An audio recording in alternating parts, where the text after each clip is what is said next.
Wonderful. Okay, so without further delay, it's my pleasure to introduce the Athletics Ontario President and Chair of the Board, Dean Hustwick, to kick things off with a review of 2022. Dean, over to you. Thanks so much, Paul. Really appreciate it. And a very special welcome to all of you tonight. As Paul mentioned, because of the pandemic, the last year has continued to be very unique for Athletics Ontario as it has for other sport organizations across Canada and certainly throughout the world. But the resilience of our athletes, coaches, officials, volunteers, and friends, as well as families, was truly extraordinary. And it is with great pride that we now come together over the next 2 nights to recognize and applaud our entire athletics community, not only for the amazing achievements on the track, in the field, and on the roads and trails, but also for our collective ability to pivot repeatedly and successfully in response to the many recent and ongoing challenges. With every hurdle, we stayed true to our mission, our vision, and our values. The past 12 months solidified our resolve to continue to develop, promote, and support athletics by ensuring a safe, healthy, and enjoyable environment for all of our participants as they pursue their individual goals. This year, we moved beyond the lockdowns, finally, the facility closures, modified schedules, and canceled competitions. No matter the challenge, our participants doubled down on the goal of ensuring our athletes were still able to run, jump, throw, and walk, demonstrating a real can-do attitude. The Board of Directors for Athletics Ontario has approved an exciting new 2022 to 2027 strategic plan focused on delivering enhanced value to the estimated 750,000 or more Ontarians of all ages, backgrounds, and abilities who already participate in this incredible sport. The new plan is our roadmap and will guide our collective efforts, the evolution of our sport, and our successes over the next 5 years in 3 key areas of focus: demonstrating leadership for athletics in Ontario, building engagement with Ontario's athletics community, and expanding Athletics Ontario's resources. Our mission is to play an integral leadership role in fostering and growing participation, development, equity, and excellence in athletics in this province. We have a vision where athletics strives to be for you, for all, and for life, just to underpin our mission and vision, while our sorry, I just had a glitch here on my computer. Can everyone still hear me? Yep. Sorry about that. Just to underpin our mission and vision, while our values of inclusivity, safety, personal satisfaction, excellence, and integrity are the threads that weave through the fabric of our community. Together, they will guide the organization and all of our participants, both on and off the field. We know that continued participation by our athletes on the track, in the field, and on the roads and trails requires real commitment, focus, and hard work, and we respect and appreciate that very, very much. Finally, thank you to all of our athletes, coaches, staff, volunteers, and other participants for your contributions, to your incredible contributions to our sport over the last year. And on behalf of the Board of Directors and the entire Athletics Ontario organization, we wish you all the best for the upcoming 22-23 athletics season. But let's now take a look back at the year that was 2022.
but you never do.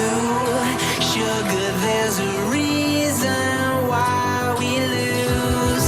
You say you wanna cry, but you never do. Sugar, there's a reason why we lose.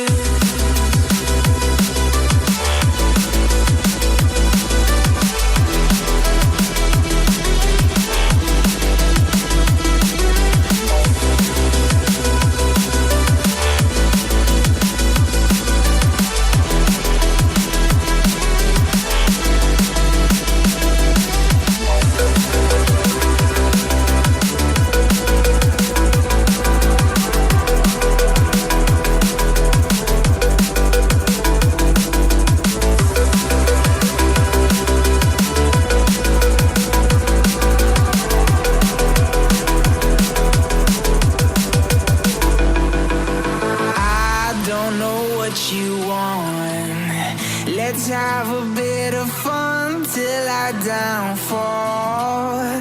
My love, if you feel like I do right now, don't say you're on the run to the other side. My love, you say you wanna try, but you never do. Sugar, there's a reason why we lose.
There's a distance between us. It's getting hard to reach out. Haven't seen you in seasons. but all I hear is your voice. I know my limits, you can break me down, but I'll stay till the finish line. And I've been counting minutes for quite some time now, just to see you again. And I've been counting days to get away, to see you again, see you again. Been fighting ways to get away, to see you again, see you again.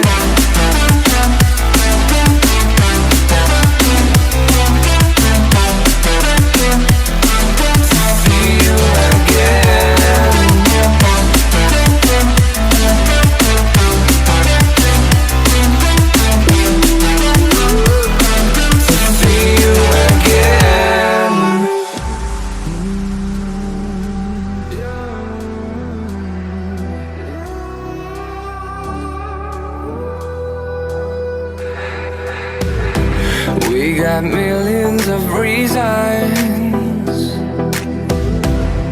to let it all go. Hope we're not too broken. I know I'm not always strong, and I've been counting days to get away, to see you again, see you again. Been fighting ways to get away, to see you again, see you again.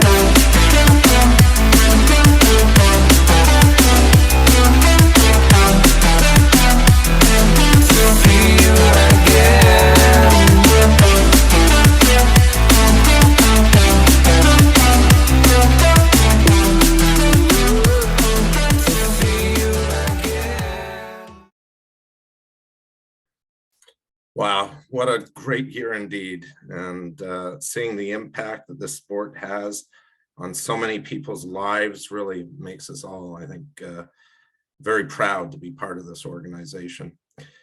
You are all incredible, and we can't wait to see what you're going to be able to achieve in the upcoming year. Now it's time to begin the formal part of the evening by introducing you to our MC for the evening. Born in Nigeria, Segun Makinde started running track at the age of 15. He had always been interested in the sport, but it took a high school teacher who practically forced him to enter a meet before he went all in to see how far he could go. And it turns out he went really far.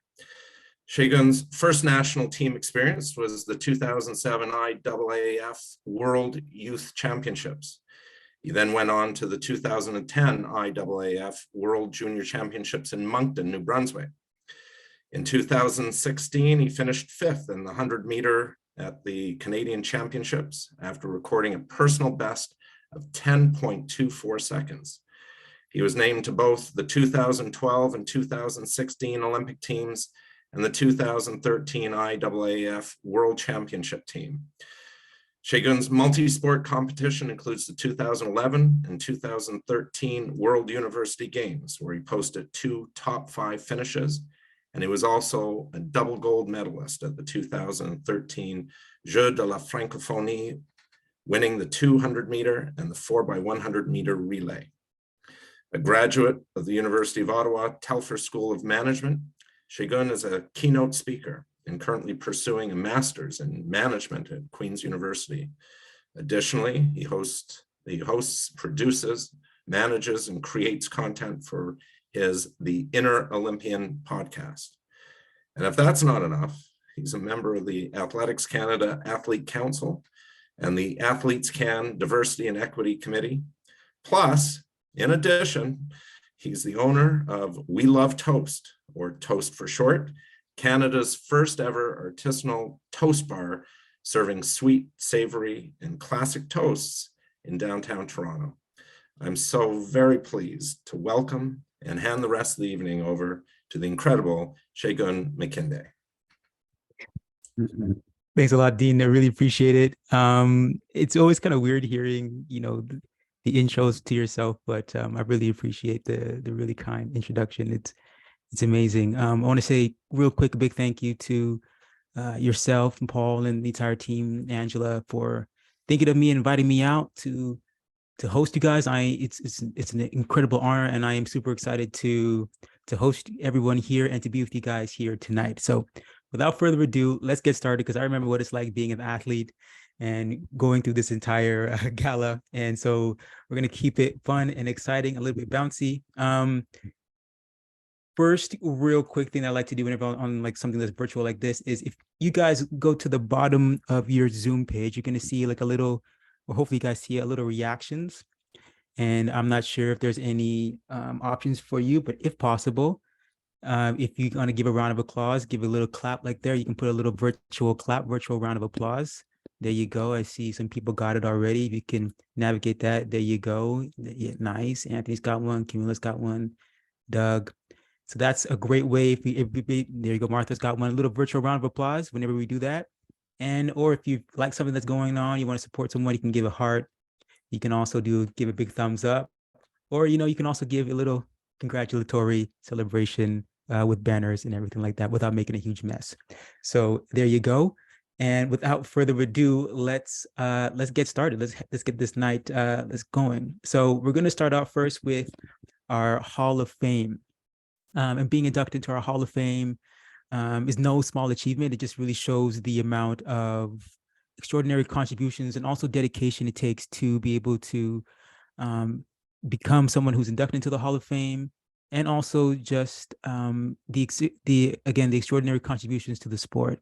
So we're going to start off with that. And our first inductee is former Olympian and teammate of mine, actually, Nathan Brennan. And so Nathan won silver medals in both the 2006 Commonwealth Games in the 1500 meters with a time of 3:39:20, and the Pan Am Games in 2015 with a time of 3:41:66. He's also a six-time national champion in the 1500 meters, Olympic finalist in 2016, finishing 10th, and placed 10th in the 2013 World Championship in the 1500. And these are all, funny enough, these are all events that we attended together. So I'm not sure if Nathan is in the crowd, but I want to say big congratulations to Nate Brennan. And on top of that, he was also the semifinalist at the 2009 World Championships, 2008 Olympics, and 2005 World Championships.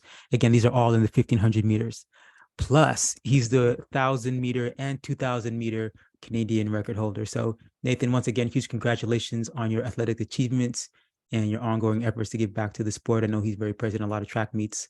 And so Nathan, if you're here, maybe just give a thumbs up or a little clap so people can see you. If not, hopefully you say this on the recording. But once again, a huge congratulations to Nate being inducted into our Hall of Fame.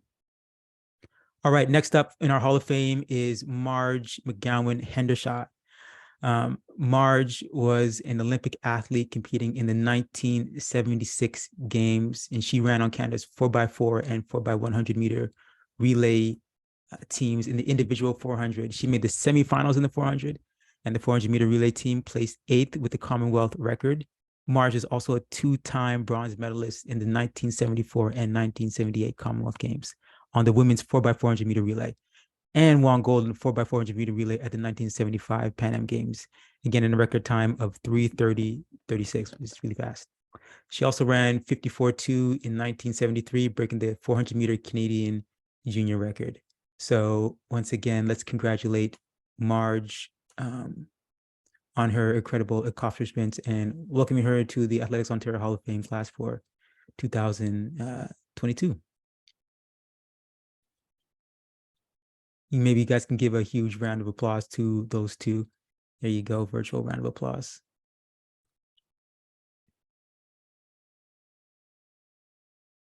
You can see Marge's photo there on the slide. Hopefully you guys can see that. Incredible. All right. Next up is former Olympian Scott Russell. Scott earned the 2002 Commonwealth Games silver medal in javelin. I actually remember watching this live. Not live, I guess. Well, maybe live, maybe the recording on CBC as a kid. So when I was just starting to get into track. So this was actually really cool.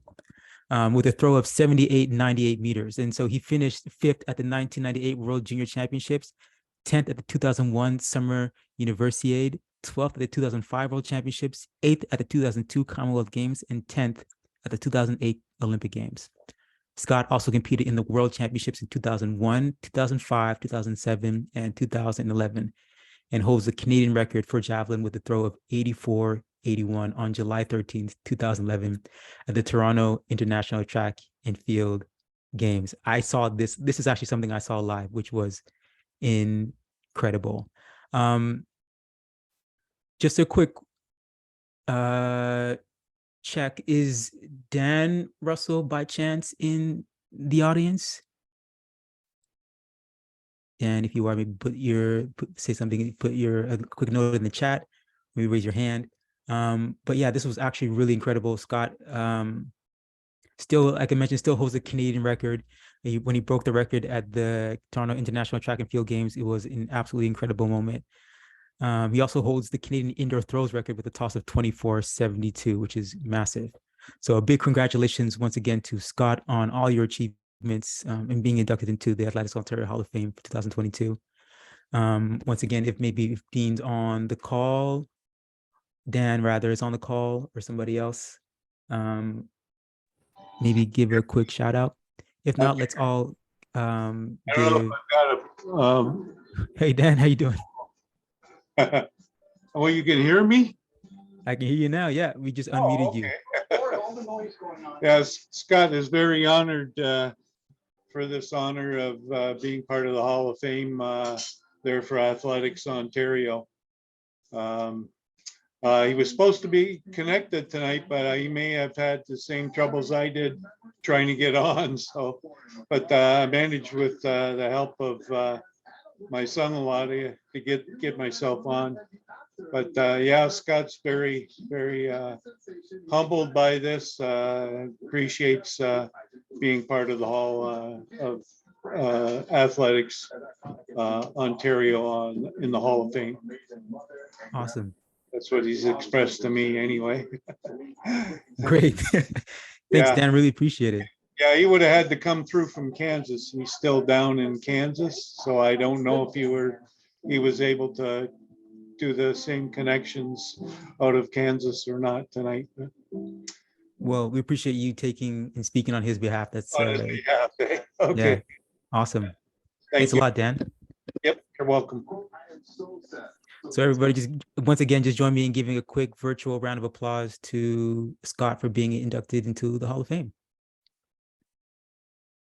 Awesome. Okay, our final inductee for the 2002 Hall of Fame in the category of builder and recognizes the extraordinary contributions of Carl, and I always have trouble. It's funny because a lot of people have trouble saying my name and I have trouble saying Carl's last name. Karl Georgievsky, as he's affectionately known as Coach Carl, a three-time Olympics jumps coach. Carl represented Canada at the Seoul, Barcelona, and Sydney Games.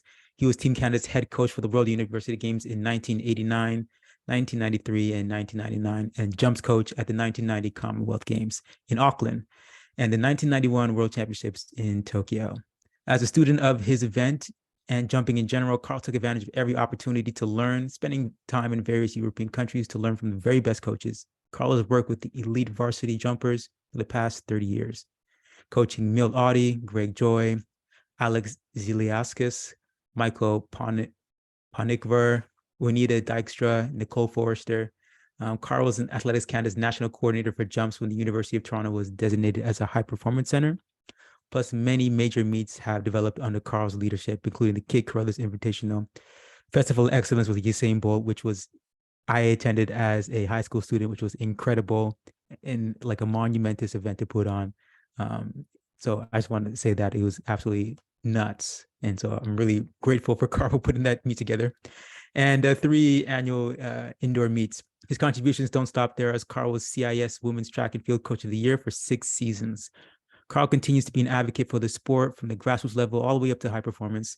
And we are very much eternally grateful to all he has done to build and also advocate for the sport. So ensuring athletes are well-rounded individuals just beyond their sport achievements. So join me, please, in giving a virtual round of applause to Carl on being inducted into the 2002 Athletics Ontario Hall of Fame. And Carl, if you are on the call, I checked, I'm not sure if I saw you, I might have missed you, but if you are on the call, please unmute yourself if you have a couple words to say. Give it a couple seconds. Well, not quite sure if Carl's on the call, but once again, Carl, when you see this on the recording, congratulations on all your achievements in being inducted into the Hall of Fame. All right, now we're moving on to the Masters Hall of Fame inductee, and it's kind of crazy because I think now I am technically considered a Masters athlete. Just, I guess, shows my age. I'm not sure if that's a good thing or bad thing yet, but I still feel young, so that's all that counts. And I'm really honored to introduce Barbara Dabrowski. Barb has been a member of the CMA since 2006. Currently, Barb competes primarily in javelin, in which she is undefeated in her age group since 2006 and has competed in shot put and discus.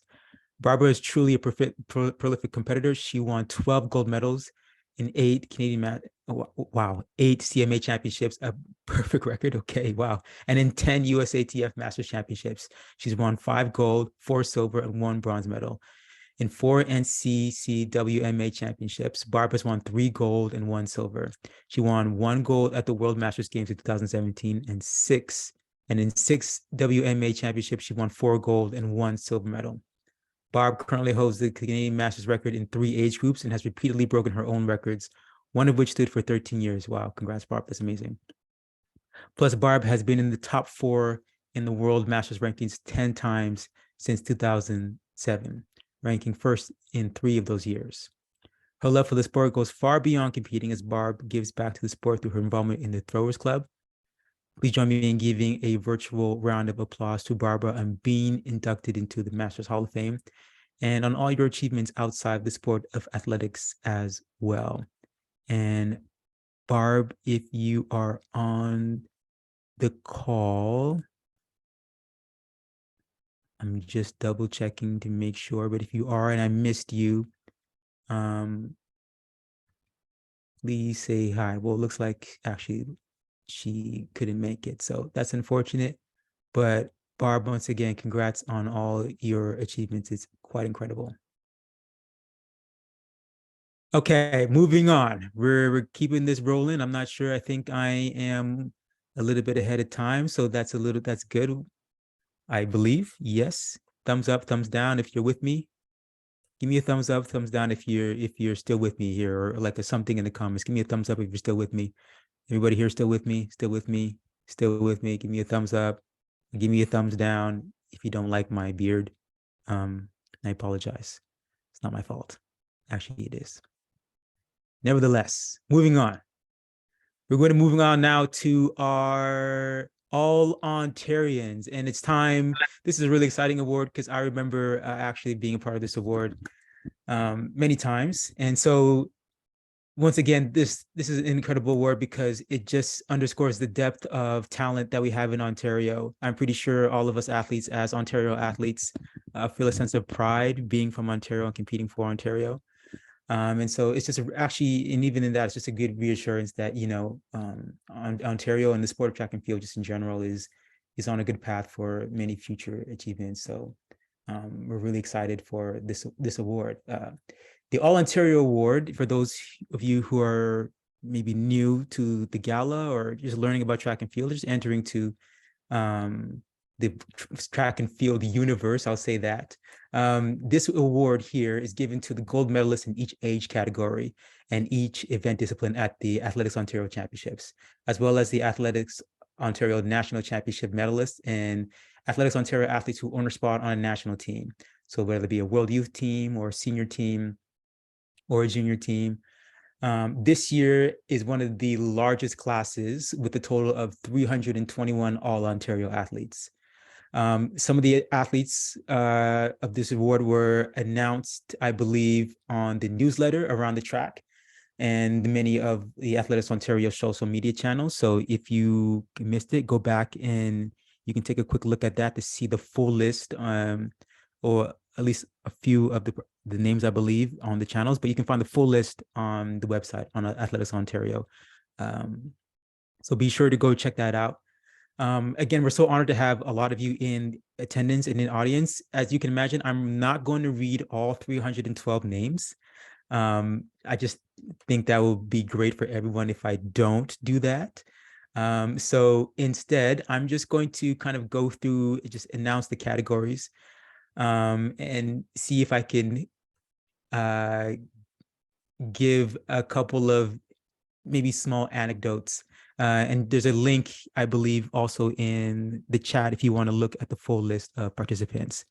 So in 2002, you can see the sprints, all of our 2002 All-Ontarians in the sprints in the U14, U16, U18, U20, Open and Para, and as well as Masters categories. It's really incredible because now that I think about it, I've kind of been through this entire process from being a U14 to all the way up. I guess now I'm in the Masters category, which is quite incredible.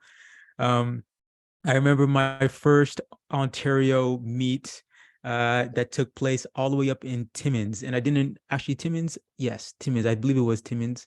And I was just kind of hanging around. I wasn't really sure what was going on. At the time when I was like a U14, sorry, not Timmins, Windsor. That's why Windsor holds a special place in my heart in track and field, that track.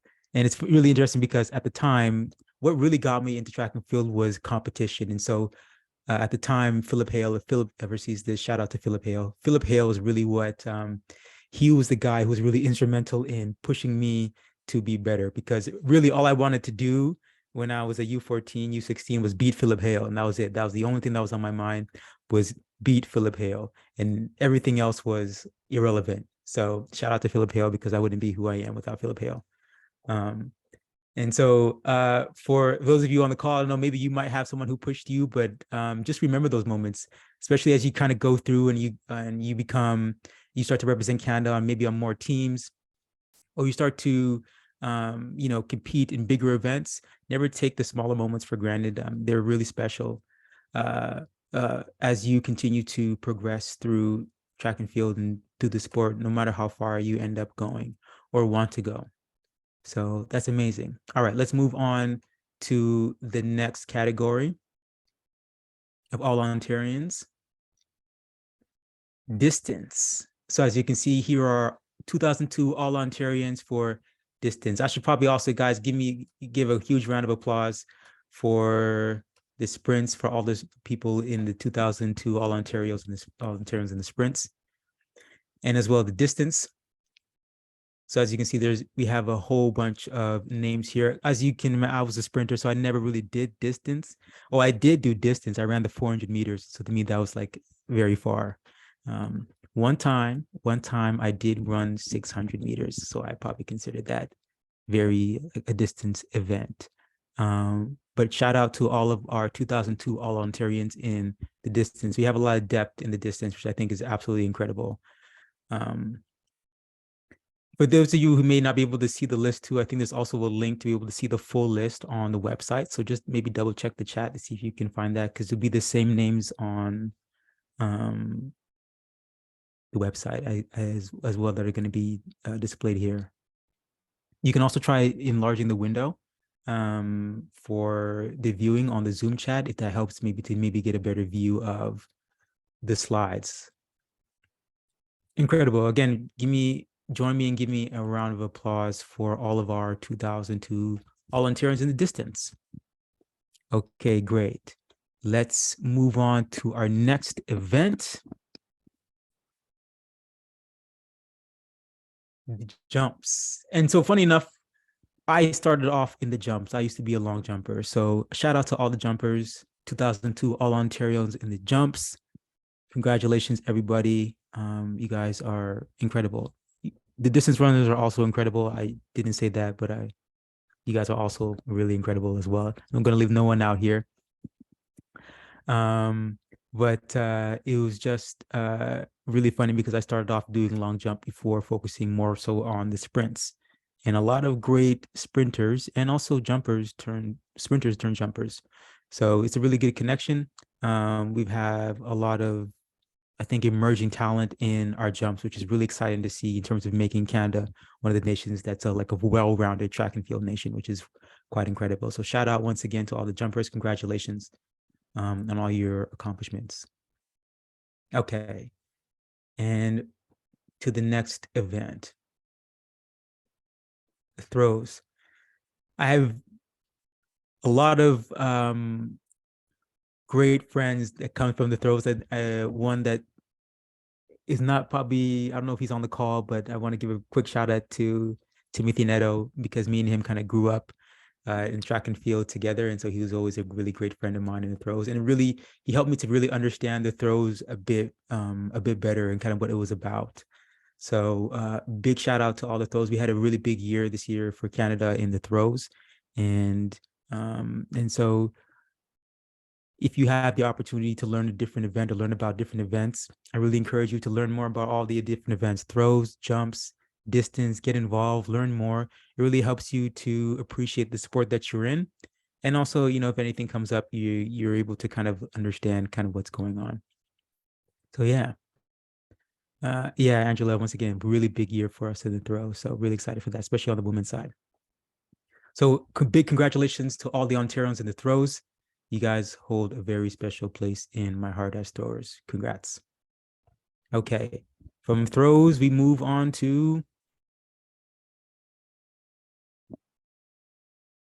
combined events.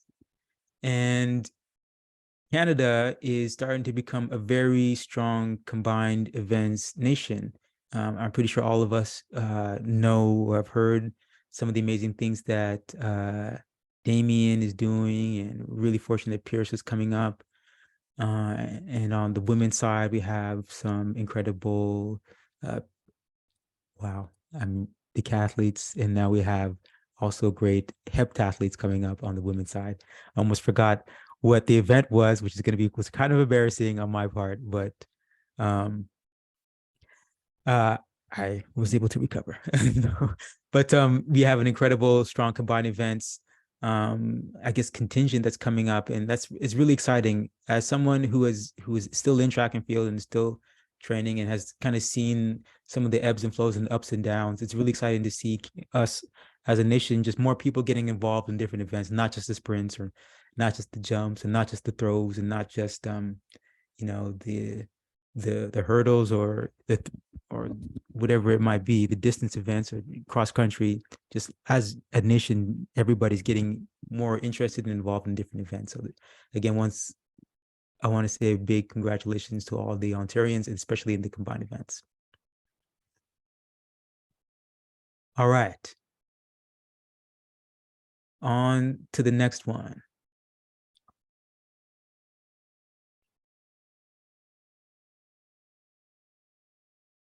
Yes, once again, congratulations to all our 2002 All Ontarians.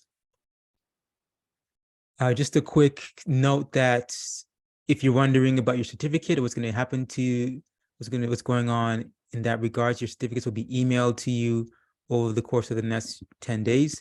So when you receive it, we just ask that you print it out, share it on your social media. If you aren't able to print it out, you can get a digital image of it, and then tag or use the hashtag AYO 2022 All Ontarian on Instagram or Facebook. And then that way we can also celebrate your accomplishments on social media.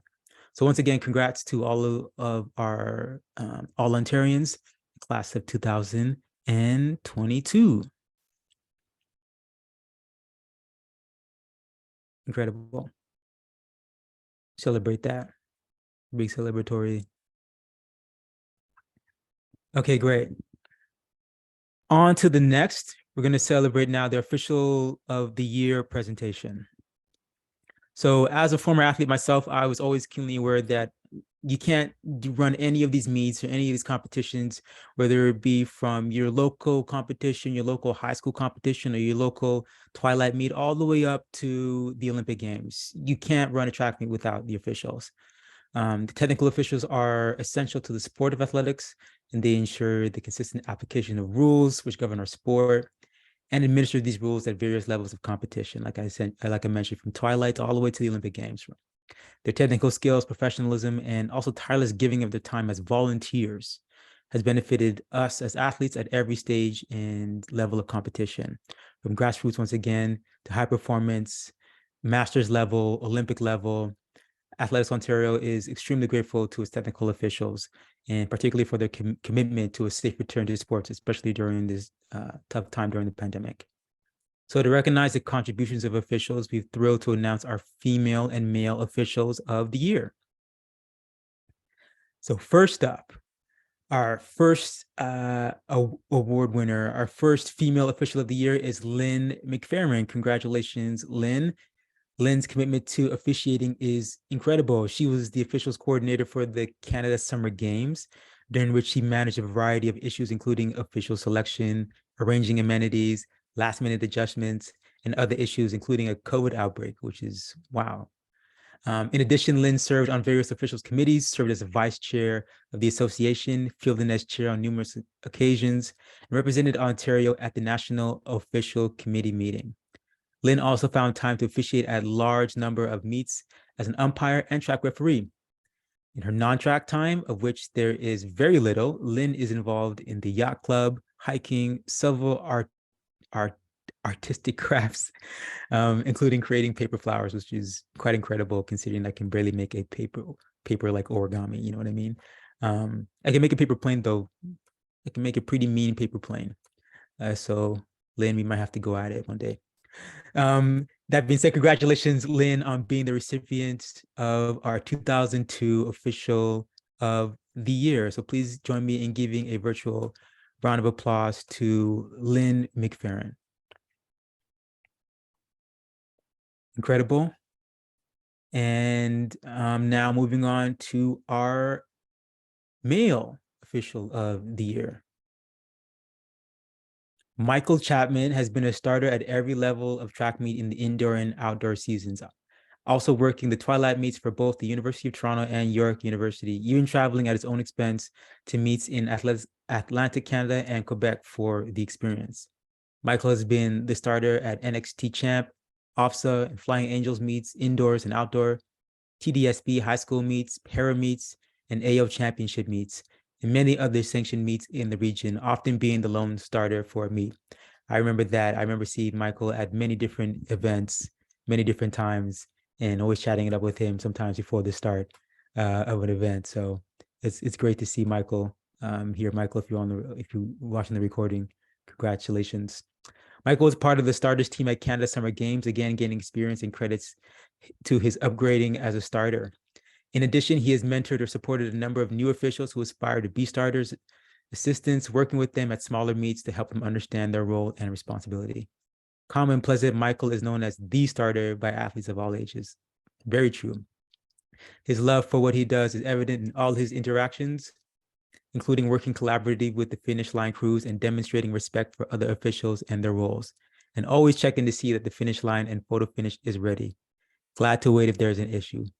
Michael, once again, congratulations, and thank you for your extraordinary contributions to the sport.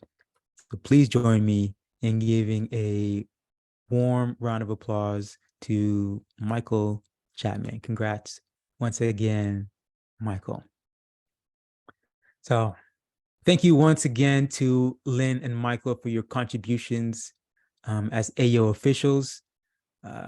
Big congratulations on your awards. We really couldn't do what we do as athletes and be able to celebrate like we're celebrating right now without your contributions and your hard work. So once again, congratulations. How am I doing here for time? Am I solid? Give me a thumbs up, a thumbs down here, Paul. Okay. Yeah. I'll take that as an okay. You're good. You're doing good. We're Sweet. ahead of time. Always better to be ahead of time. Okay, great. That's amazing because now that gives us a little bit more time to chat with our special guest speaker. So I'm really honored to have the pleasure of introducing our guest speaker for tonight. Paralyzed in a 2010 car accident, Nandini Sharma took a tragic accident and used it to motivate and inspire herself and so many others to become a successful multi-sport para-athlete, competing at the highest levels of international sport. Nandini represented Canada in para ice hockey at the 2016 World Ice Sledge Hockey Festival in Skien, Norway, and represented Canada in para athletics at the 2002 Commonwealth Games in Birmingham, England, just took place this past summer. Nandini was also one of 55 athletes selected as a Petro-Canada 2019 FACE program grant recipient.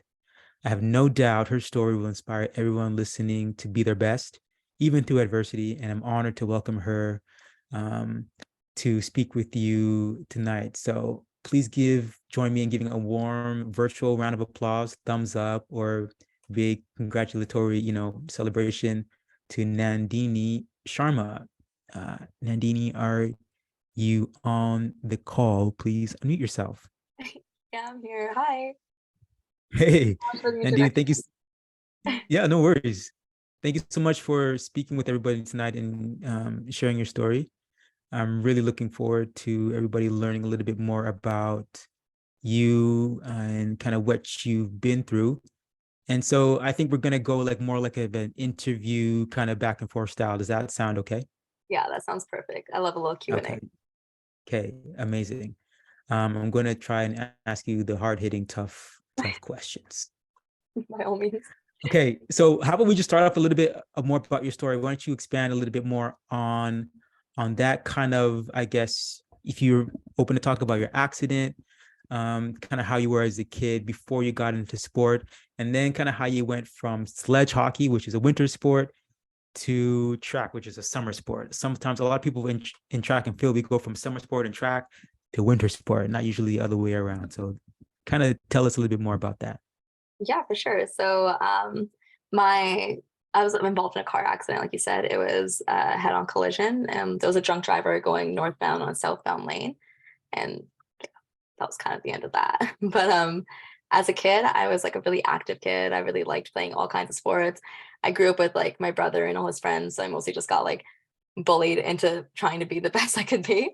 But I like really loved playing basketball, soccer. I really loved running. I actually like when you grow up with like immigrant parents, there's definitely like a different type of hold that they have on you. Like you're not really allowed to leave the house as easily as you want. But like I remember when I was a kid, I used to like lie to my parents and say that I had to go to school early to help the teacher set up so I could like run around the field, like literally just run. It was such a weird thing to lie about as a kid, but like, yeah, that. And yeah, in May 2010, that's when my car accident happened. And I didn't actually get involved in sports for 4 years. It took 4 to 5 years before I found sledge hockey. I didn't find it until my parents forced me to go to this summer camp. It was called Easter Seals. And I went to the camp. I tried sledge hockey for the first time, but it wasn't on ice. It was on like rollers. You're on like a field, I guess, like a pavement type thing.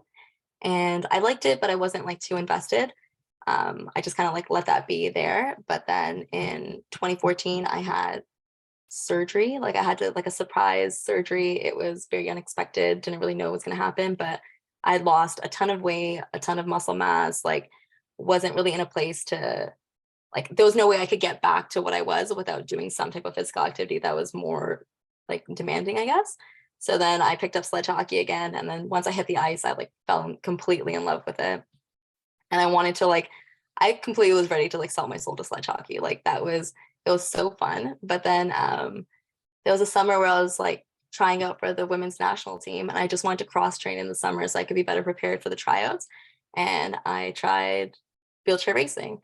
And like that was in 2016. So that was when everyone was preparing to go to Rio, and just watching like my teammates now train for Rio and like the intensity that they were at and like the focus, the drive, like it was so it was some next level. I was so amazed. I just wanted to be around that like all the time. And then yeah, like I was doing boat sports for a while, and it was also like it was fun, but it was a lot. Like I was doing sledge hockey full time. I was also like committing as much time as I could to track, and then I was also a full time student. I was at Ryerson for international business and finance. So I was like studying, and it just became a little much. But I still didn't stop any of that. The only reason I transitioned from hockey, well, like letting go of hockey and sticking to track, it was mostly because of not mostly because of COVID, but like a big impact was COVID.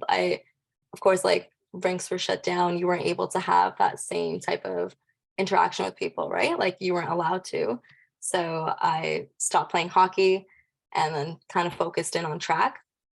And in the summer, like season of 2021, I just like I did nothing but track, and I loved it so much, and it just kept getting better and better. And especially when you see improvements like steady, you get like a lot more motivated, and it just became something that I so like fascinated and hooked on. I was always thinking about like what I can do to even go like half a kilometer faster, like 0.02 seconds faster in a race or whatever it was, just to get to whatever I wanted. And it like the little, what do you call them? Like the little goals they just made me happier. They made me more like invested in the sport. So like the transition from hockey to track kind of happened in that time, because it was like, okay, like I'm loving this, I'm doing really good at this, I feel comfortable with letting hockey go to really devote my time to this. And then after like I made that switch a little while after, like made my first national team and went to Commonwealth Games, and yeah, like became everything that I do. Pretty cool. Yeah, that's pretty cool. No, it's really interesting how like, track, because the same thing I think kind of happened to me. And I think for a lot of people who do track and field, it's kind of similar story how they started. And then it has this weird way, I think, the sport of just kind of hooking you in. And then once you're like hooked in, it just traps you, right? And then you're stuck. And then, but then you're in love with it by that point. So it doesn't even matter. Right. 100%. So yeah, 100%. And it's funny because I transitioned from soccer. So you're talking about how you went from one sport to another. And same thing, I was juggling different sports, but then I don't know what it was about track and field that competition, seeing people push themselves. Yeah, it's really in a way inspiring, right? So that's really cool. So you were previously in sledge hockey, and then you moved on to track and field. And then you were starting to do pretty well. Why don't you talk a little bit about your Commonwealth experience, which just happened this past summer? I think this is one of like your first kind of real like major multi-sport games. How was that for you as an experience? Yeah, it was my first ever national team event. Like that was my first team that I made. And like everyone has always told me that like England does like games just better. Like the crowd is always amazing. And like I haven't been to anything else, but like based off what I saw there, it was mind blowing. Like they cheer for everyone. The energy is always so amazing. Like it was of course very overwhelming to be there, just because like I think it's like that's like the kind of like an issue with parasport is when you come into these events, like if the games aren't para specific, it's hard to get all the events in. So at Commonwealth Games, like the only event available for my class, I'm a T54, was the 1500. And like I'll do a 1500. Is it like my preferred race? No. But like I'll do a 1500. So coming into like that, like a race that I'm not as comfortable doing, it's you move at like a lot faster pace, and there's a lot of drafting, and there's like just a lot of variables in place that could go wrong per se. But like so like you kind of like psych yourself out in that sense. So like I found that very overwhelming. But then just being there in the moment, seeing everyone there, my brother and mom were able to fly out as well. So like knowing that like my family was in the crowd as well was really like motivating, I guess. Yeah. It was a lot of fun. It's really interesting because my first, I think, ever, well, no, that's not true. In 2012 at the Olympic Games when I was in London, similar experience. And I remember I was in the Athletes Village, and which is not too far away from the stadium, but I just remember like hearing the stadium, like the roar of the stadium, like a couple kilometers away from the stadium, and that just kind of blew my mind. And I'll never forget it because it was at night, and I remember turning towards the stadium, and just being like, this is incredible. And I'm also really freaked out right now, especially as my first like Olympic game. So I totally understand that experience of going and like having the crowd and like be there and actually being able to physically hear the crowd like roar and yell. Yeah, really cool. It was so, Yeah. so cool. And like, I know usually like we as athletes aren't allowed to be a part of the opening ceremonies because like competition is usually quite soon, and like that's like it hinders your performance. So like they usually don't let you go to opening ceremonies, but majority of us were competing so late into the competition that we were allowed to go to opening ceremonies this time.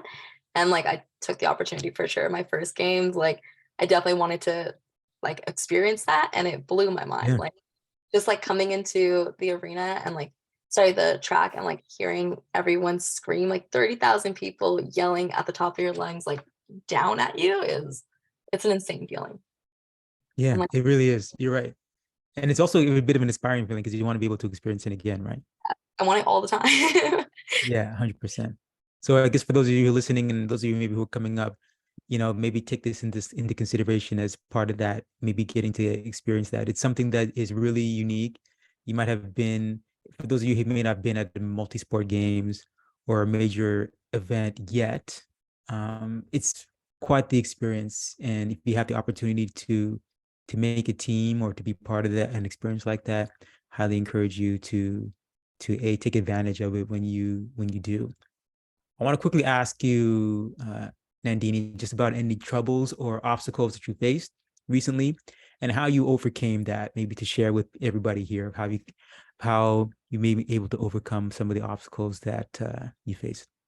Yeah, I like the most obvious one in my life right now is May this year. I had lost my father. My dad had passed away, and he was like my biggest cheerleader, my best friend, my person, honestly, like genuinely my person. And the last conversation I had with him was actually about Commonwealth Games. Like I just found out the day before that I had made the team. So like I was in Switzerland, I wasn't in Canada, and I called him. He's like, I sent actually like I called him. They missed my calls. All my family members missed my call. And like then like once they saw, I just sent like a text message being like, I made the team, whatever, it's fine. And like my dad sent me like 3 videos of him like yelling, screaming, just so excited about it. And so like I called him when I got back to the hotel to be like, okay, like what's going on? Like what are we gonna do? Like it was like such a wholesome moment. And like if that was my last, that was my last moment with him. But going to like the Commonwealth Games after that, like it meant a little more in that sense as well. Because like this was the last thing that I kind of talked to him about, the last thing that I would like, I guess in a way experience with him. And it was hard to get to that point to want to be there. Because like it was only like a 2-month turnaround. There wasn't that much time to like really process what had even happened in my life. But like kind of just you figure it out. Like I wish there was another way to say it, another way to do it, but like kind of just have to figure it out. And I think like I don't regret that decision to do this or like always like push forward. And think it always like builds resilience. And not this, no one should have to go through this, but like sport itself makes you more resilient to kind of overcome whatever comes in your life anyways. But yeah, that. No, it's a really good point. It's tough, right? Like I mean, I can't imagine, obviously a huge sorry for your loss of your father, because that's, especially with him being your biggest cheerleader, it's never easy to lose a family member. And so for you to, even be able to kind of use that, to your point, it's like fuel, right? For your next competition and use it to inspire you to do to do an event that you're not really, it's not your favorite event, it's not your preferred event to do it, but still to push forward and do it. It does show a lot of resilience on your part. And, for everybody else listening, I think it also just shows how, we can go through hard things, and at the end of them, we can come out and still be okay at the end of them. Right. So yeah, I think that's a really good example of that. So thank you for sharing. Yeah, sure. I think like it also like you really have to like love the sport. I feel like that makes such a big difference in whatever that you do. Like my day doesn't feel complete if I'm not in my racing chair. Like sometimes like obviously like it doesn't feel that way when I'm getting to the track or when I'm like even when I get there and I look at it, I don't want to get in. But like after I'm done my workout, like I'm so grateful to have had to do that, to like get the opportunity to do that. So just knowing that I'm lucky, like in this position, that I'm lucky that I get to do something that I love every single day. It's such a great reminder, to like want to push through. 100%, 100%. Okay, I think a couple more quick questions. First one being, what are you looking forward to in 2023? What are you looking forward to? Do you have any certain goals? Are you allowed to share them with us? Is it top secret? No, nothing's top secret. Okay.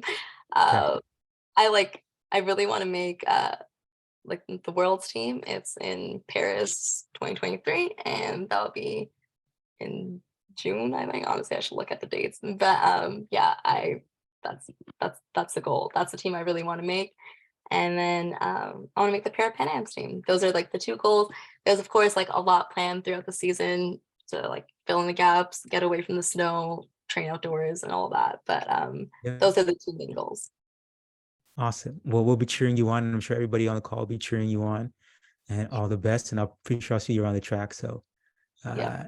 yeah. And then real quick before we kind of open it up to some Q&A from the audience, what's maybe one piece of advice that you've gotten that you think is really good to share with maybe those who are looking to to pursue this sport maybe a bit more seriously? One thing that I like constantly say to myself and like constantly think of, my like previous coach, his name was Ken Tom. He was an amazing coach. He unfortunately passed away in 2017. Amazing coach. It was such a like pleasure to be his athlete and to start my athletic career with him. And like something that he would always say was plan the like sorry, I get choked up and all this, but plan the work the plan. So like he would just literally say that all day to us. And like I can think of that constantly when I'm doing anything is I just need to plan the work and then I gotta work the plan. So like if I just do as much planning as I can, if I talk to my coach as much as I can, so if I can like set this up that when it's time to complete, I'm just working the plan. I'm not doing anything else. I'm literally just doing what I've already said I was gonna do, what I've already like, it's already been done. I already did all the work. I just literally have to do the same thing and that's it. So like I think about that quote endlessly: plan the work the plan. And I just say that to myself constantly. And I don't know if that resonates with anyone else, but I guess it does with me. No, it's really good. I like that. Plan the work the plan, right? There's only so much planning you can do. And eventually you have to take action, actually do the work that you plan to do, Yeah. right? So that you can make things happen. So no, that's really good. That's really good. Okay, great. I'm going to open up real quick to any questions in the chat. I'm just going to take a quick look. I'm not sure, but feel free to pop a question in the chat. We have a question for Nandini, and she will happily answer any of your questions. Yeah, for sure. I think we're receiving a lot of love in the chat, Nandini, if you want to take a quick look at the chat there. So really, again, big thank you to you for coming and also sharing your story. So, okay, we have a couple of questions here. One, we'll start off with Angela's, and then we'll move on to Deborah's right after. So, do you think para athletes need to seek out para-specific track clubs? What do you think about that? I think to an extent, yes. Like I feel like it definitely depends like your disability. Like I think that for mine specifically, I'm a paraplegic. I'm a wheelchair racer. I think being in a para-specific track club is helpful because like it's really a whole different sport. But I don't think it's like I don't think it's necessary in a sense at the same time. Like I feel like if more people understood para sport, it wouldn't be as necessary. Is that making sense? Like if more people understood para sport, if more track clubs are willing to understand like the different classifications, the way that different athletes work, like the way that like a blind runner needs a guide and like the connection that they have. Like I feel like if the education about para sport was more broad, I think it would be easier for for more para athletes to join different clubs. But I think without that, I think a para club is ideal. Okay, so like if there was a bit more awareness and education just around para athletes in general, we think yes, but until that happens, or once it starts to happen, I think the best thing is to focus on finding a para club. Is that what I understand? Yeah, that's definitely. Cool. Amazing. Okay, and the next question is like, did you ever ask yourself, why you? You know what I mean? Has that question ever come across your mind? Like, why me? Why Like, this? Why not? Yeah. like endlessly. I think like the why me question. I think when I was younger, I probably asked that question to myself on a daily basis because like why me? And I feel like before something traumatic happens in your life, you kind of just like before anything happens, you assume that it can never happen to you. Like Sure. really, like I know, like as a 12-year-old, I believed that nothing wrong was gonna happen in my life. And then after that, like the ball just rolled. But like like it's just I think I stopped asking that question at a very young age. Like instead of like why me, it was more like a why not me? Like if something awful can happen, something great can happen as well. Like it doesn't have to all be negative. And like I don't know if you were asking like the why you question. I'm assuming it was like in terms of whatever I've said over the last 20 minutes, but like I think it goes both ways. I feel like as like a kid, I asked that question quite a bit, but like as an adult, it doesn't resonate the same way.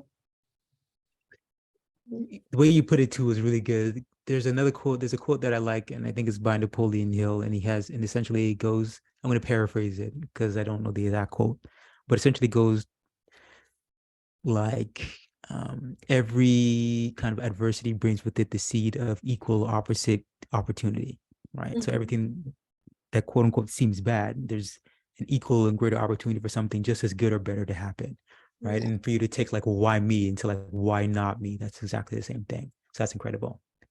I'm going to ask a couple more questions. One is, would you ever consider doing the marathon? Oh, who said this? um, would I ever consider doing a marathon? I mean, like, I think in a few years I'll probably do a marathon. Honestly, one of my teammates, Isaiah, got like a really cool picture. Like he did the Toronto Marathon, and there's like the CN Tower in the background, and that was like I could do it for that picture. Like I could do a marathon for that picture. For the But picture, for the gram. yeah, for the gram. No, just for me. Okay, great. And then let's see. I'm gonna ask one more question and then we'll end on this note. And so what do you think that the athletics community, Athletics Canada, maybe Athletics Ontario even, what do you think needs to happen, or what do you think they need to do to maybe support para athletes more? I think like along the lines of what I was saying before, like I think there needs to be more of an effort put for like education. Like I think if more people, like not even like more coaches understood para athletics, I think it'd be easier to like integrate the two.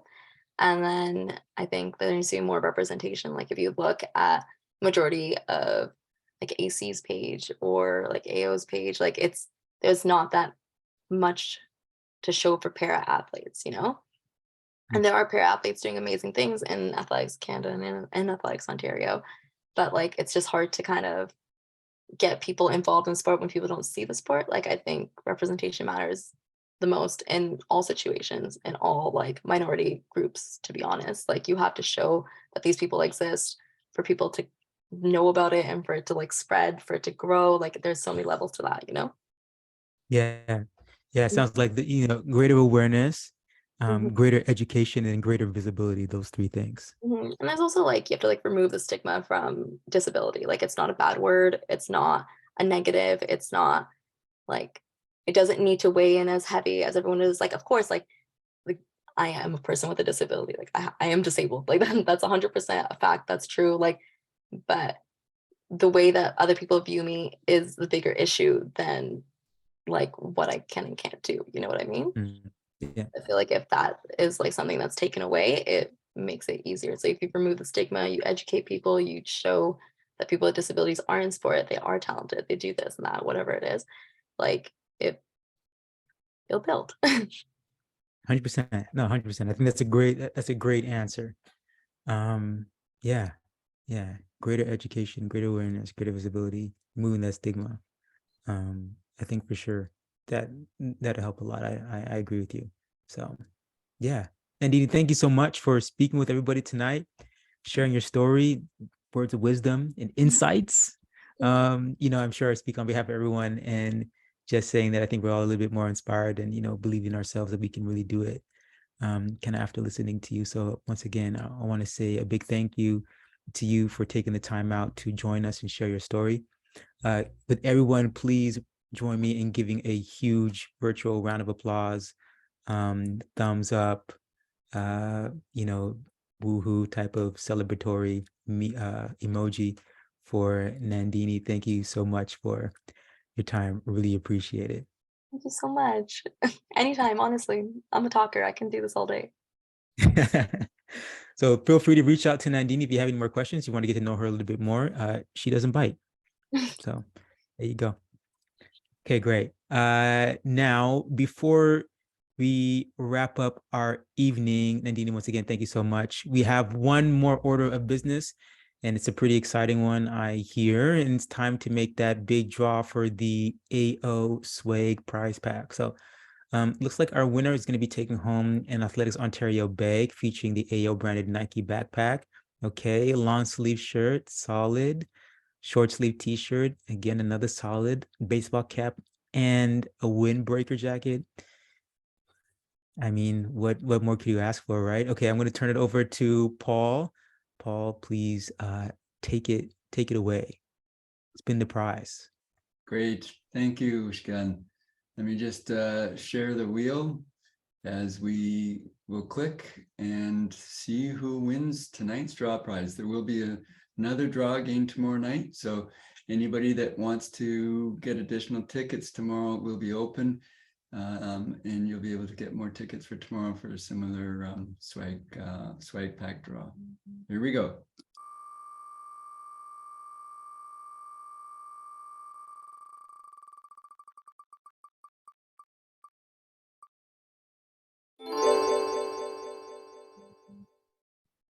Maya Markowska, you are our winner.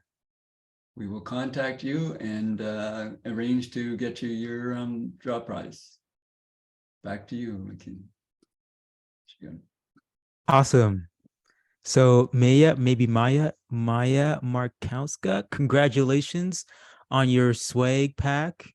Hopefully you enjoy it and use it to its fullest. But with that being said, I just want to give a big thank you to everyone for hopping on this call. It's been a really great evening. Again, thank you for joining us and celebrating all of our incredible athletes in the year, that was 2022. We wouldn't be here celebrating without you all, really, all the athletes, the coaches, staff, officials. We wouldn't be here without all your contributions and everything you guys are doing for the sport. On behalf of the team at Athletics Ontario, I just want to give a special thanks to the awards committee and the Hall of Fame committee. And of course, our incredible guest, Nandini Sharma. Thank you so much, for giving us so much to celebrate and for putting this whole entire virtual night together. Really hope everyone enjoyed the evening of celebration. Really hope you guys didn't get bored of me and my beard and my bald head. Hopefully, it wasn't shining too bright and no one got blinded by the shininess of my head. Let me know if you have any feedback, if I need to dull it down. I will appreciate it. Just a quick reminder, we're back here tomorrow again for another night. So please come back tomorrow and join us. It's going to be even better. And just once again, we're going to be hearing from our guest speaker tomorrow, who's going to be Jared Skeeth. So really excited to chat with him. Again, if you haven't registered yet, now's the time. If you know someone who hasn't registered yet, let them know, tell them to register. Spread the word so everybody can join us. And also remember your free registration for the ballot tomorrow for the swag prize pack draw again. So if you want more tickets, if you want to be like Maya and win the prize, you can do that. So you can up your chances of winning. Sound good? Once again, thank you to everybody for hopping on the call tonight. I hope you guys all had a great night. I hope you guys all enjoyed yourselves. Congratulations once again to all of our Hall of Fame inductees, our prize and award recipients, our all Ontarians. Big congratulations to everyone. And I really look forward to seeing you all back here tomorrow night, 7 p.m. Sound good?